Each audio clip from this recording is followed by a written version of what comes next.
Alright, so I was kind of on the fence about recording anything in Baron for my alternate universe videos, but I found out something that I thought was kind of entertaining.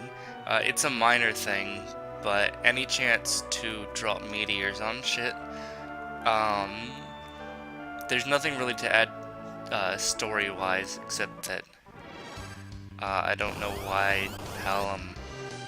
Well, I guess that makes sense because we're just destroying um, Baron's, guards.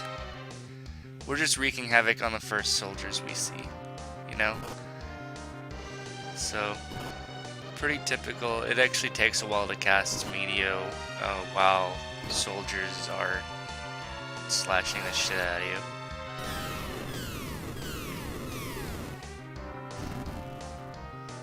But we did it fine. But here's the funny thing. So, if you recall in a normal playthrough, what's supposed to happen is I damage Yang some, and then he says ouch, and the fight fades out.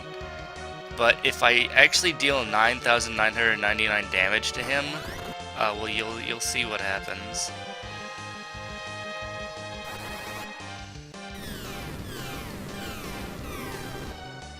Yes, that's right.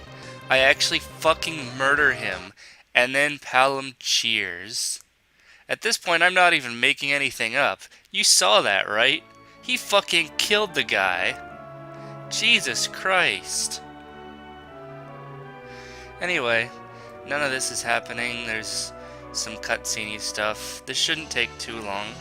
I figured I'd just sweep through all three bosses in Baron here.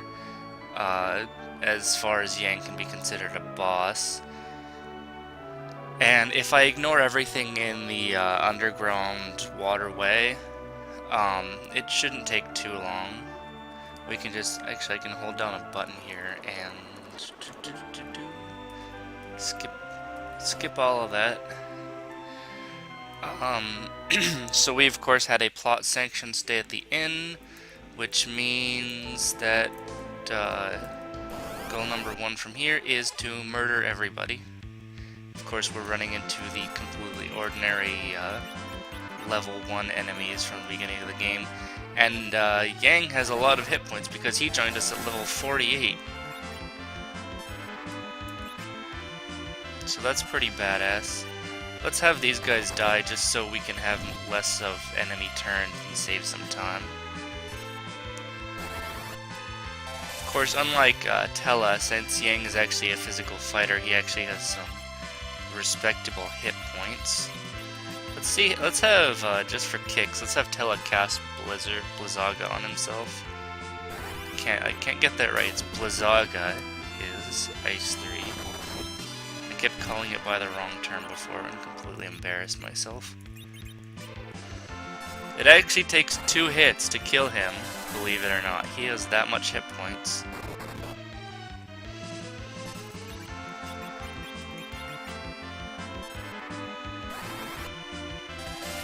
There we go.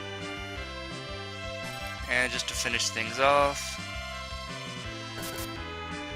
there we go. So let me think. Just to keep my MP high. I love tents. I can keep everyone dead while recovering my stats. It's very useful, especially for someone without any white magic like Palom. Whoops, wrong thing.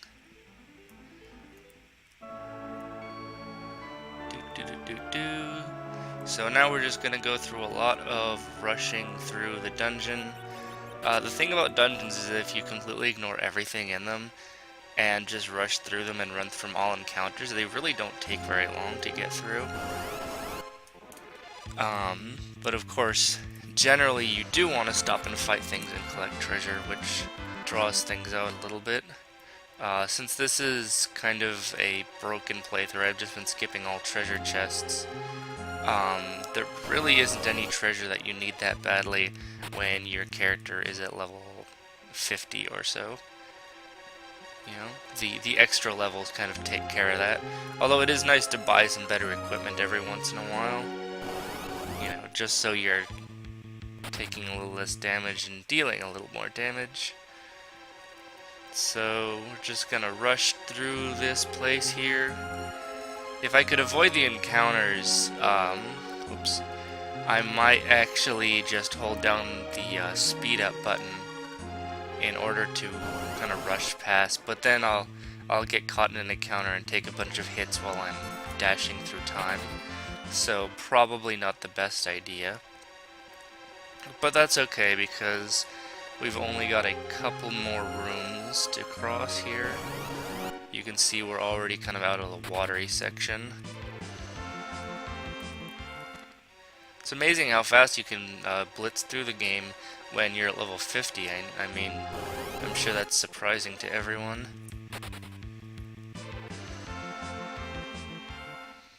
So, let's get out of here and head out. I'm not gonna bother using the save point right now. I don't really need it. I mean, it's not like I'm at much risk from being killed by the bosses. And I'm not gonna sleep in Cecil's bed, because that would bring everyone back to life, and that would just ruin the entire point. So we proceed through a bunch of sections. We meet up with Bigen? I think it's Bigen. It's a shame this guy is such a boring looking sprite. I don't know. I mean, he's not really an important character, but considering he turns into such an awesome monster, he kind of deserved at least a little bit more detail. I mean, I don't think he really even has a unique sprite. He might, but they obviously didn't put much work into it. Not as much as the player characters. But seriously, his monster form is freaking awesome. I love it. It's just so weird and freaky. And we drop meteors on him. Bye-bye, Bigen. Man, if my 10-year-old self could see that, I'm sure that his jaw would just drop to the floor.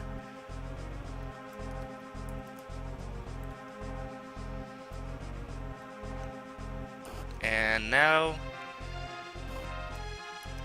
See, this makes perfect sense in my fanfic, because Rydia would obviously want to take murderous revenge on the king. Of course, we can pretend that she just sieges the whole castle with meteors and crumbles it to dust. But you know, this works too. Besides, wouldn't you want to see this guy die? Look at him. He looks like such a douchebag. He's gonna hit me with a couple waves, which actually does pretty decent damage considering. But nothing to worry about. If I was at normal level, this would really hurt. I actually didn't know he could cast fast on himself. I guess this is just your wake-up call that you should really hit him with lightning. But I don't care, because I'm about to drop meteors on him.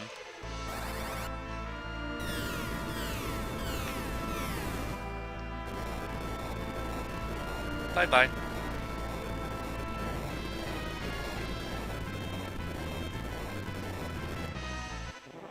So, that was Baron.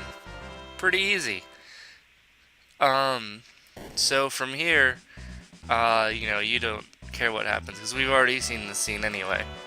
So I should probably stop doing any more of these for now, just because I'm going to start getting into spoilers. So pretty soon I'm probably going to end up putting up another episode or two in the main series, so I hope to see you there.